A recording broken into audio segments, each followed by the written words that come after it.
Hello student, कैसे हैं आप सभी लोग। आशा करता हूं ठीक होंगे, अच्छे होंगे, स्वस्थ होंगे और मस्त होंगे और अपने पढ़ाई के साथ साथ अपना जो है रिवीजन भी कर रहे होंगे।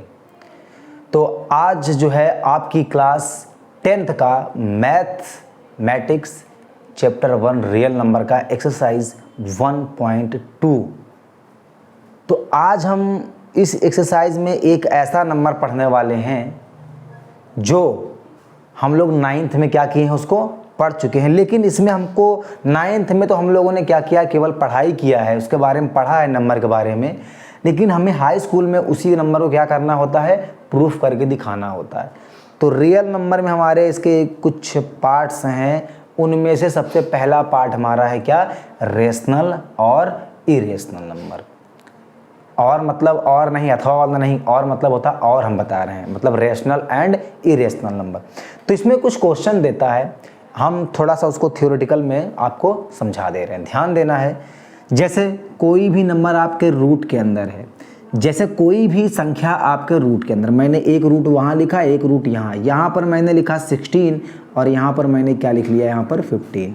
जैसे यहाँ पर मैंने लिखा क्या 4 और यहाँ पर हमने क्या लिख लिया 5। तो ध्यान देना, अब इनमें अंतर क्या है। देखो ये चारों संख्याएं हमारी क्या हैं, जरा बताओ, रूट के अंदर ही हैं, लेकिन अंतर क्या है दोनों में। दोनों में अंतर इतना है कि ये भी रूट में है, ये भी रूट में है, लेकिन इसका स्क्वायर रूट अगर निकालेंगे यानी वर्गमूल तो कितना आएगा, 4। 4 एक क्या है, परफेक्ट नंबर है, यानी परफेक्ट स्क्वायर रूट है 16। 16 का परफेक्ट स्क्वायर रूट है क्या, 4। यहाँ पर अगर 4 देख रहे हैं तो 4 भी हमारा क्या आ रहा है, 2 का स्क्वायर होता है, और 4 स्क्वायर रूट हमारा किसका होता है, 2 का वर्गमूल है। यानी 4 का वर्गमूल करेंगे तो कितना आएगा, 2। 16 का वर्गमूल करेंगे तो कितना आएगा, 4। अब यहाँ पर देखेंगे जो रूट यहाँ 15 लिखा है, रूट यहाँ हमारा 5 है, इनको हम लोग बोल सकते हैं इम्परफेक्ट स्क्वायर रूट।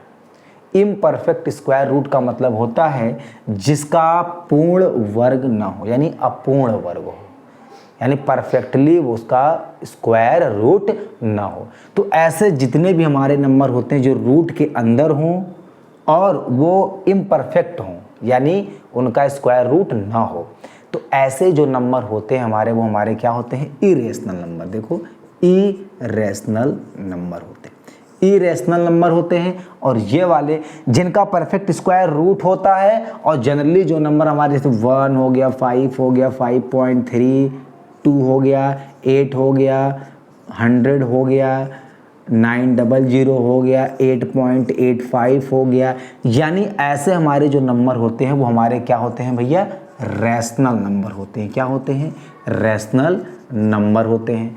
और जो नंबर हमारे रूट के अंदर हों और इम्परफेक्ट हों, यानी जिनका स्क्वायर रूट ना हो, और जो संख्याएं पूर्णतः डिविजिबल ना हो, वो भी हमारी क्या होती हैं, वो भी हमारी होती हैं क्या, इरेशनल नंबर। जैसे मैं आपको बता देता हूँ, जैसे 3.3434 ऐसे, जैसे यहाँ पर 6.666 ऐसे, ये भी हमारी क्या होती हैं, इरेशनल नंबर होते हैं। इनको हम एक नंबर के नाम से जानते हैं, और आप लोगों ने पढ़ा होगा 9th में कि जो संख्याएं रिपीट होती हैं, ऐसा नंबर, जैसे यहाँ पर लिखा है 6.666, ये जो रिपीट हो रही है बार बार, ऐसे नंबर को हम लोग बोलते हैं क्या, नॉन रिकरिंग नंबर। ठीक, और यानी अशांत नंबर, क्या बोलते हैं इसको, अशांत। और जो यहाँ पर मतलब परफेक्टली कट जाए, जैसे मान लो 6.54321, ये क्या हो गया, मान लो पूरा क्या हो गया, कट गया है, यानी यहाँ तक इसका लास्ट हो गया है, तो इसको हम लोग बोलते हैं शांत, यानी क्या, टर्मिनेटिंग, यानी टर्मिनेट हो गया, ये नॉन टर्मिनेटिंग। ऐसे क्वेश्चन हम लोग क्या यहाँ पर सीखते हैं। और यहाँ पर एक अपवाद है, क्या अपवाद क्या है, इतना ध्यान रखो। अगर आपसे पूछता है, क्लास 10th में बहुत इंपॉर्टेंट क्वेश्चन है, अगर आपसे पूछता है पाई, अगर आपसे पूछे पाई क्या है, तो बताना पाई हमारा क्या होता है भैया, इरेशनल नंबर होता है। पाई भी हमारा क्या होता है, इरेशनल नंबर होता है, क्योंकि हम लोगों ने पढ़ा है पाई की वैल्यू होती है 22/7, और फिर हम लोगों ने पढ़ा पाई की वैल्यू होती है 3.14। तो ये गलत होती है, क्योंकि ये हम लोग जो वैल्यू लेते हैं ना, ये हम लोग लेते हैं बेटा क्या, अप्रॉक्स में, अप्रॉक्स में लेते हैं। अगर आप 22 को 7 से डिवाइड करोगे तो यहाँ पर वैल्यू आपकी क्या होगी, कटेगी ही नहीं, ये वैल्यू क्या होगी, अनंत तक जाएगी। ये वैल्यू कहाँ तक जाएगी, अनंत तक। और ये रिपीट होती रहती है, इसीलिए हम इसको अनंत तक कहते हैं। इसीलिए यहाँ पर हम लोग क्या करते हैं, पाई की जो वैल्यू लेते हैं, जैसे मेंसुरेशन चैप्टर होता है एरिया एंड वॉल्यूम वाले में ना, तो ऐसी जगहों पर जो पाई की वैल्यू होती है वो हम लोग लेट कर लेते हैं, क्या उसमें दिया होता है 3 पॉइंट कितना होता है बच्चों 14। कुछ लोग जैसे मान लो समझाया, आपको बताया कि √2 की वैल्यू होती है कितनी 1.1414, ये तो ये गलत है। ये भी वैल्यू हम लोग क्या करते हैं यहाँ पर लगभग वाला ही वैल्यू यहाँ पर लेते हैं अप्रॉक्स। अब हम आते हैं अपने पहले क्वेश्चन पे, ठीक। अब हम आते हैं क्या अपने पहले क्वेश्चन पे। पहला क्वेश्चन हमारा कह रहा है कि सिद्ध कीजिए कि √5 एक अपरिमेय संख्या होती है। ये हमें क्या करना है, प्रूफ करके चलना है, यानी prove that √5 is irrational number. अब कैसे, ध्यान देना, यहाँ पर जब भी आपसे प्रूफ करवाए इरेशनल नंबर ना, तो आपको दिमाग में एक बात याद रख के चलनी है और इसका रिवर्स ले लेना है। जैसे कह रहा है कि √5 इज इरेशनल नंबर, तो आपको यहाँ पर लेट कर लेना है कि √5 यानी जो दिया है वो क्या है, इसका जस्ट उल्टा मान लो, लिख देना कि √5 जो हमारा है वो क्या है, इज अ रेशनल नंबर। यानी कह रहा है कि √5 एक अपरिमेय संख्या है, सिद्ध करो। तो आप मान के चलना कि माना कि √5 एक क्या है, परिमेय संख्या है। तो यहाँ पर मैंने जो लिखा है ना बेटा, यहाँ पर देखो ध्यान से जरा, यहाँ पर जो हमने लिखा है ना ये चीज, √5 इज इक्वल टू P/Q, यहाँ पर मैंने इसको लेट किया। अब यहाँ पर हम लेट कर लें, यहाँ पर हम बता रहे हैं कि जो √5 है वो हमारा क्या है, रेशनल नंबर है। जो 5 है हमारा क्या है, रेशनल नंबर, और जो P/Q है वो हमारा क्या है, P एंड Q आर को प्राइम फैक्टर। को प्राइम फैक्टर का मतलब होता है सहभाज्य संख्याएं, और यहाँ पर जो Q की वैल्यू होती है वो कभी भी 0 नहीं होगी। आप लोग खुद इतना समझदार हो, क्यों, क्योंकि यहाँ पर अगर मान लो P है, यहाँ पर Q है, अगर Q की वैल्यू 0 रख दें तो P/Q कितना 0, यानी कोई भी संख्या ऊपर है अगर उसको 0 से डिवाइड करेंगे तो बेटा इसकी वैल्यू होती है क्या, अनडिफाइंड। अगर जब वैल्यू अनडिफाइंड आ गई तो हम लोग प्रूफ ही क्या करेंगे। तो ध्यान में रख के चलना है, जो P/Q होता है Q की वैल्यू कभी 0 नहीं होती। तो यहाँ पर क्वेश्चन क्या कह रहा है आपसे, जरा ध्यान से देखो, कह रहा है √5 इज अ इरेशनल नंबर। तो यहाँ पर मैंने लेट कर लिया, फिर यहाँ पर देखेंगे तो P बराबर हमारा कितना आएगा, P बराबर हमारा आ गया यहाँ पर बच्चों कितना, Q रूट कितना 5। अब यहाँ पर हम क्या करें, स्क्वायरिंग, यहाँ पर लिख दें हम लोग क्या, squaring on both side, squaring on क्या, बोथ साइड। जब इसका स्क्वायर कर देंगे बोथ साइड तो यहाँ पर आ जाएगा P², और √5 का जब स्क्वायर करते हैं तो हम पूरा लिख देंगे ताकि समझ में आ जाए, और यहाँ पर Q का स्क्वायर। ध्यान देना, मैं यहाँ बता रहा हूँ, किसी भी रूट के अंदर अगर कोई भी संख्या जिसके ऊपर रूट है अगर इसका स्क्वायर करते हैं ना तो स्क्वायर से रूट हमारा क्या होता है बच्चों, कट जाता है। ये बात आपको पता होगी, नहीं होगी तो आप यहाँ से सीख गए होंगे। अब यहाँ पर देखो तो क्या आ गया, P² इज इक्वल टू, यहाँ पर मेरा कितना आ गया 5Q²। अब यहाँ से आपने इतनी बातें क्या है देख लिया यहाँ पर। अब यहाँ पर आपको क्या ध्यान रखना है, ये चीज़ देखना है। तो यहाँ पर ध्यान देना, जो हमारा सिंस यहाँ पर जो चीज़ें हैं वो हमारी क्या है, ठीक है। अब यहाँ पर P² इक्वल टू हमारा जो भी आया 5 × Q² आ गया है। Since 5 is divide by P², since 5 divides P², so it will divide P also. यहाँ पर क्या लिखोगे आप, यहाँ पर क्या लिखोगे, सिंस, यहाँ पर आप बनाओगे since 5 is divide, since 5 is divide, since 5 is divide, 5 is divide P², 5 is divide क्या, P², 5 इज डिवाइड P², और it is also, it will divide P also, it will divide, it will divide, it will divide P also. इसका मतलब मैं आपको समझाता हूँ। यहाँ पर कह रहा है कि P is divide, 5 is divide P², जरा ध्यान से देखना, 5 इज डिवाइड P², यानी भैया ये जो P है ना, ये जो P है ना, ये 5 का कोई हमारा क्या है, मल्टीपल है। 5 का हमारा क्या है, मल्टीपल है, जिसको हम लोग बोलते हैं कि 5 का कोई ना कोई हमारा क्या है, ये फैक्टर है। 5 का हमारा ये कोई ना कोई क्या है, यहाँ पर ये फैक्टर है। अगर 5 P का फैक्टर है, मान लो अगर हम यहाँ पर P को p को मान लो 5 ही मान लेते हैं तो p स्क्वायर कितना आएगा बताओ, 25 आएगा। तो 25 5 से डिवाइड है कि नहीं है। अगर मान लो यहाँ पर p हम लोग मान ले 5 का कोई फैक्टर का मतलब होता है, मान लो यहाँ पर क्या 10 है, मान लो क्या है 5 का फैक्टर 10 है, तो p स्क्वायर का मतलब होता है 10 का स्क्वायर। 100 क्या 100 5 से डिवाइड है कि नहीं है। इसका मतलब क्या है, इट विल डिवाइड p। अगर p स्क्वायर 5 से डिवाइड, अगर ये बताओ अगर p स्क्वायर मतलब अगर 25 जो है 5 से डिवाइड है तो 25 अगर 25 का मतलब यहाँ पर क्या है p स्क्वायर, तो इस जो p होगा तो क्या होगा 5, तो क्या 5 से डिवाइड नहीं होगा, जाहिर सी बात है। अगर p स्क्वायर 5 का कोई मल्टीपल है तो p भी हमारा क्या होगा 5 का कोई ना कोई मल्टीपल रहा होगा, इसलिए यहाँ पर क्या है, यहाँ पर ये डिवाइड हो गया है। ठीक है, अब यहाँ पर हम लोग कुछ और लेट करते हैं। अब यहाँ पर हम थोड़ी देर के लिए मान लेते हैं कि जो p है हमारा, जो हमारा p है, अब यहाँ पर p को हम क्या मान लेते हैं, यहाँ पर मान लो p को हमने मान लिया 5r, p को हमने क्या मान लिया भैया 5r, p को मैंने मान लिया 5r। जब यहाँ पर p को मैंने 5r माना, इसको इक्वेशन नंबर 1 दे देंगे, यहाँ पर 5r मान लिया इसको, मान लो यहाँ पर। अब p की वैल्यू जब यहाँ पर रखेंगे तो यहाँ पर ज़रा ध्यान दो, तो यहाँ पर आ जाएगा p मतलब यहाँ पर 25 और r स्क्वायर बराबर यहाँ पर कितना आएगा बोलो 5 इंटू क्यू स्क्वायर। 5 से 5 कट गया तो यहाँ पर आएगा 5r square is equal to Q square. 5r square is equal to Q square.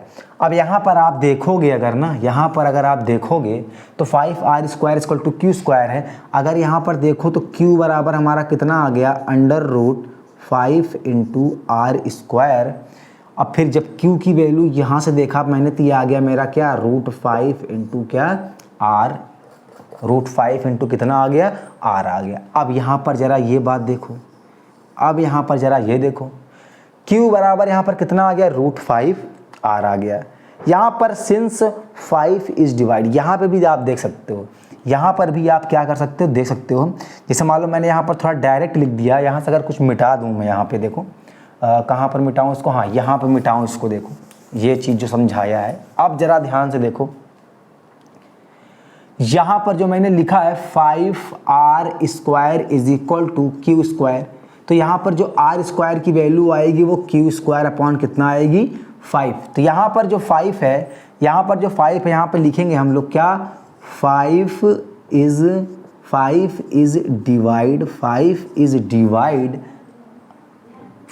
Is divide Q square. 5 is divide क्या है यहाँ पर क्यू स्क्वायर, यानी यहाँ पर जो नंबर हम मानते चले जा रहे हैं उसका पिछला वाला जो नंबर है वो 5 से क्या है डिवाइड होता चला जा रहा है, 5 से डिवाइड होता क्या जा रहा है चला जा रहा है। अगर यहाँ पर p, यहाँ पर जो 5 है 5 इज डिवाइड क्यू स्क्वायर, अगर यहाँ पर क्यू स्क्वायर 5 से डिवाइड है तो भैया यहाँ पर क्या लिखोगे आप it will divide Q, it will divide Q also. यानी अगर Q स्क्वायर 5 से कट रहा है तो Q भी 5 से क्या होगा कटेगा। समझाया मैंने यहाँ पर आपको, क्या समझाया था। मान लो यहाँ पर अगर Q स्क्वायर, यहाँ पर Q स्क्वायर 5 का कोई फैक्टर है, मतलब Q स्क्वायर का मतलब परफेक्ट स्क्वायर रूट 25 है। तो भैया Q अगर 25 है Q स्क्वायर, तो Q बराबर कितना होगा 5। तो देखो 25 भी 5 से कट रहा है, यानी Q स्क्वायर भी 5 से कट रहा है, और Q बराबर 5 यानी ये भी 5 से कट रहा है, इसका मतलब Q भी 5 से कट रहा है। तो यही हमको क्या दिखाना था, ये दिखाना था, ठीक, ये दिखाना था। अब यहाँ पर एक चीज़ यहाँ पर क्या है, यहाँ पर देखो ये जब तुमने लिख लिया यहाँ पर, तो यहाँ पर एक चीज़ ज़रा देखना, एक चीज़ लिखनी है यहाँ पर, क्या यहाँ पर लिखना है क्या 5 is a common factor of both Q and, आप देखो यहाँ पर लिखने की जगह नहीं है, लेकिन आपको क्या करना है इसको उतार लेना है। 5 is a common factor of both P and Q, this contradicts our assumptions that √5, यानी √5 में यहाँ पर क्या है एक एजप्शन है, इसलिए क्या है यहाँ पर देयरफॉर √5 इज़ अ क्या इरेशनल नंबर। इसमें आपको केवल क्या करना था यही। अब जैसे यहाँ पर √5 दिया है, यहाँ पर जैसे √5 दिया है, तो आपके लिए होमवर्क क्या है वो देखो। यहाँ पर √5 जैसे आपने इस तरह प्रूफ किया है, तो वैसे आपको लेना है कितना भैया √2 लेना है, और रूट कितना लेना है 7। और रूट कितना लेना है 3। ये आपके लिए होमवर्क है, इसे आप क्या करना, कॉपी पर इसको प्रूफ करने की कोशिश करना और इसी मेथड से बस आपको इतना करना है, केवल बस इतना ही करना है, इतना ही करना है और कुछ नहीं करना है। अब हम आगे बढ़ते हैं क्वेश्चन नंबर 2। कह रहा proof that 3 + 2√5 is a irrational. इसमें केवल थ्योरी है, बस लिखनी पड़ती है थोड़ी सी, बाकी और इसमें कुछ भी नहीं है। चलिए बात करते हैं क्वेश्चन नंबर 2 की तरफ। यहाँ पर तो बच्चों ये है आपका क्वेश्चन नंबर 2, यानी ये और किस तरीके से क्वेश्चन पूछ सकता है एग्जामिनर। तो ये इसका फेवरेट क्वेश्चन है, ध्यान देना। जो लिखा है ना 3 + 2√5, ये एग्जामिनर का फेवरेट क्वेश्चन बन गया है, खासकर सीबीएसई बोर्ड में। ये लगातार क्वेश्चन पूछ रहा है, बस यहाँ पर साइन चेंज करता है, 2 को यहाँ लिख लेता है, 3 को यहाँ, और साइन चेंज करता है। ये उसका फेवरेट क्वेश्चन है, ये वो देता ही देता है। इस बार भी जब आपका जो है कंपार्टमेंट वाला जो आया था क्वेश्चन पेपर, उसमें भी आपको क्या किया, इसने दिया है क्वेश्चन को। यहाँ पर देखो कह रहा है 3 + √25 इज इरेशनल नंबर। वही चीज़ करना है कि let 3 + 2√5 is equal to P/Q be a rational number. यानी ये समझ लो कि √3 + 2√5 a rational number where P and Q are co-prime and Q not equal to 0। ये आपको लगभग सभी क्वेश्चंस में करना है। इतना लिख दिया आपने। तो यहाँ पर देखो जो लिखा है 3 + 2√5 इज इक्वल टू P/ कितना बच्चों, Q। यहाँ से तुम देखोगे तो 2√5 इज इक्वल टू P/Q, और 2 यहाँ पर जो 3 है वो यहाँ पर चला आएगा। अब जरा देखो 2√5 इज इक्वल टू यहाँ पर P- कितना आएगा 3Q और अपॉन कितना Q, एलसीएम ले लिया। अब यहाँ पर √5 देखेंगे तो यहाँ पर कितना आएगा 1/2 P- 3Q अपॉन कितना Q। इतना यहाँ पर आ गया है।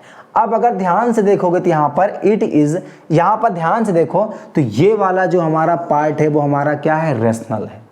इधर वाला जो हमारा पार्ट है वो हमारा क्या है, रेशनल नंबर है। बट उधर वाला अभी हमने प्रूफ किया था कि √5 या रूट के अंदर जो भी नंबर होता है, अभी मैंने प्रूफ किया था कि रूट के अंदर जो भी नंबर होता है इम्परफेक्ट स्क्वायर होता है तो वो क्या होता है, इरेशनल नंबर। आप बताओ यहाँ पर -10 क्या -5 के बराबर कभी हो सकता है, बिल्कुल नहीं। यानी यहाँ पर लिखा है इरेशनल, यहाँ पर लिखा है रेशनल, तो ये बराबर कैसे भैया, कैसे बराबर हो सकते हैं, क्योंकि ये कुछ और नंबर होते हैं, ये नंबर कुछ और होते हैं, तो इनके बीच साइन ये कैसे हो सकता है, तो इनके बीच साइन हमेशा क्या होगा, ये। यानी ये कभी भी इसके बराबर नहीं है। हम यहाँ पर लेके चले हैं कि 3 + 2√5 is equal to P/Q be a rational number, be a rational number लेके चले हैं। रैशनल यानी इरेशनल को उल्टा ले लिया क्या, रैशनल। और यहाँ पर जब मैंने उल्टा लिया तो ये रैशनल ये वाला तो है लेकिन ये रैशनल नहीं है, इसलिए यहाँ पर क्या हो जाएगा 3 + 2√5 इज इरेशनल नंबर। यहाँ पर मैं लिख रहा हूँ, ध्यान देना थोड़ा सा। therefore √5 is a therefore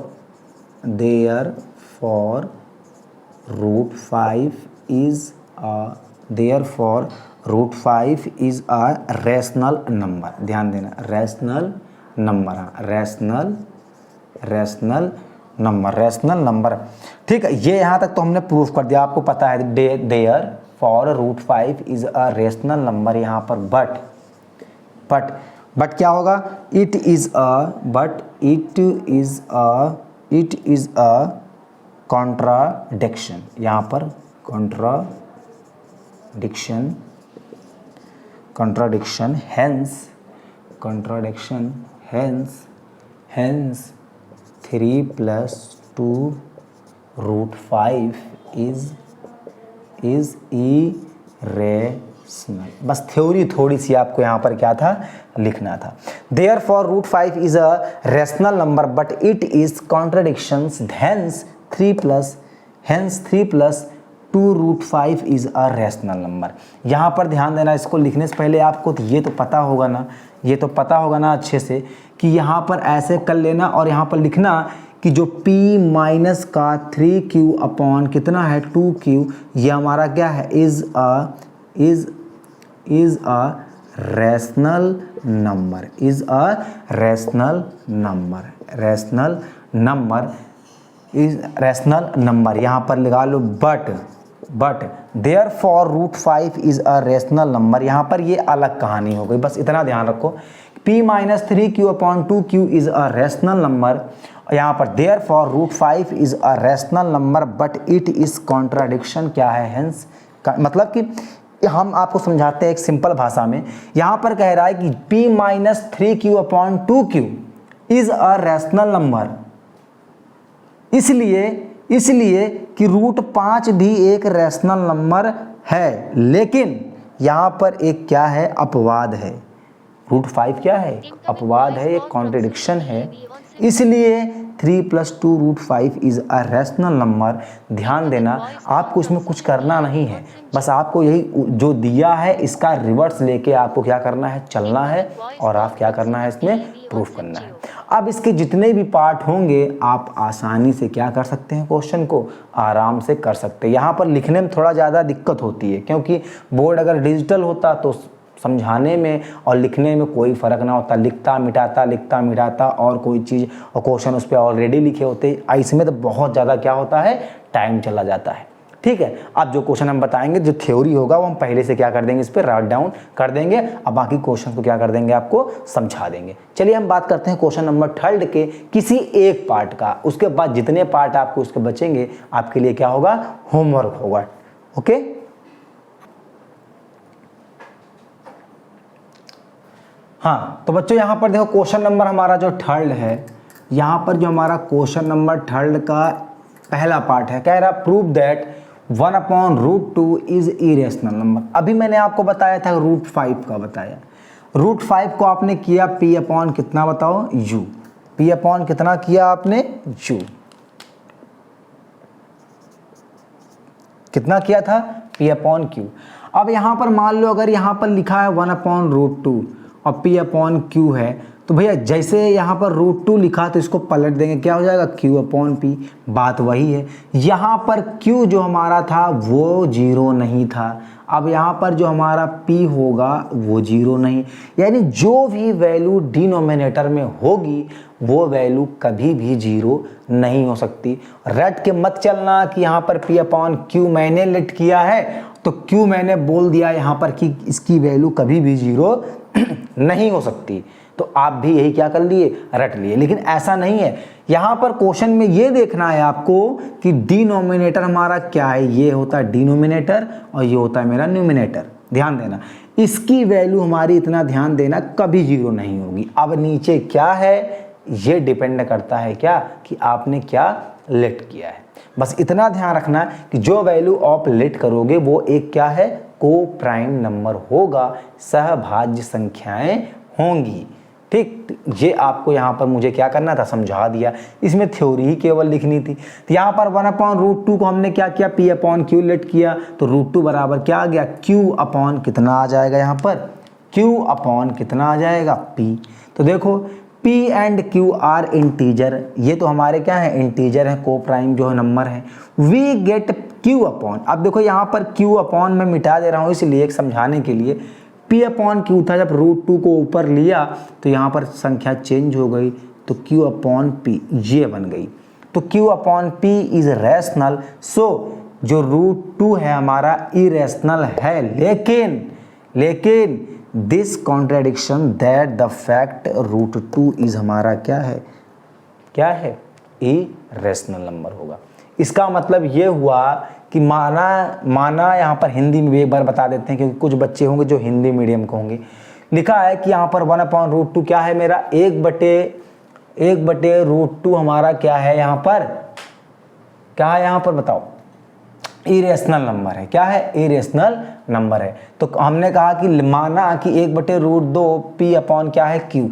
यहाँ पर जो हमारा p/q है वो हमारा क्या है, सहभाज्य संख्या है, जिसमें से q की वैल्यू कभी भी 0 नहीं हो सकती। तो यहाँ पर हमारा जो है, अब √2 हमारा क्या है, मान लिया यहाँ पर क्या है, रैशनल नंबर। क्या है, रैशनल नंबर। यहाँ पर ये ध्यान देना है। अब यहाँ पर जो √2 की वैल्यू आई, जो यहाँ पर P/Q था, यहाँ पर वैल्यू क्या हो गई, बदल गई।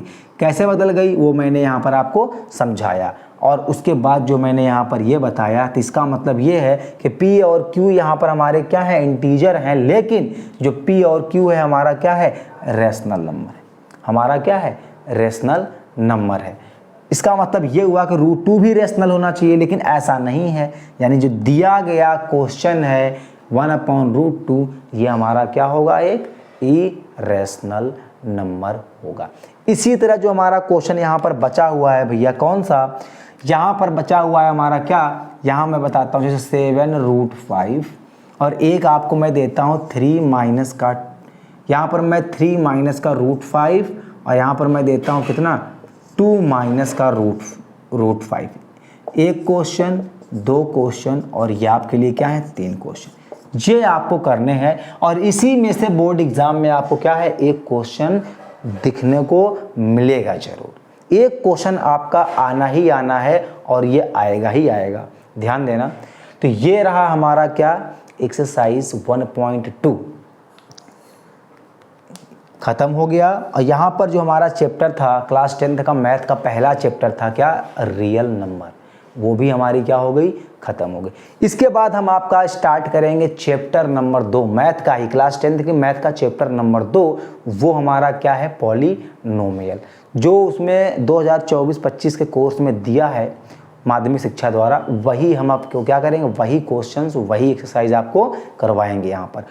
उसके बाद जब ये पॉलिनोमियल कंप्लीट हो जाएगा, तो उसके बाद हम स्टार्ट करेंगे class 11th math trigonometric, class 11th math trigonometric. और जिस दिन हम स्टार्ट करेंगे तो आपको शॉर्ट वीडियो के माध्यम से सुबह एक नोटिस आपको भेज दी जाएगी इधर से, जिससे कि आप हमसे जुड़ सकें और आराम से, आसानी से पढ़ सकें, जुड़ सकें, पढ़ सकें, नोट्स बना सकें, और अच्छे से अपनी पढ़ाई को और आगे तक ले जाएं। तो चलिए मिलते हैं नेक्स्ट वीडियो में। जिन्होंने चैनल को लाइक, सब्सक्राइब, शेयर नहीं किया है तो वो सब्सक्राइब जरूर कर लें, और वीडियोस को लाइक करना ना भूलें। चलिए मिलते हैं क्लास 10th मैथ का चैप्टर नंबर 2 पॉलिनोमियल के साथ। तब तक के लिए गुड नाइट, जय हिंद, जय भारत।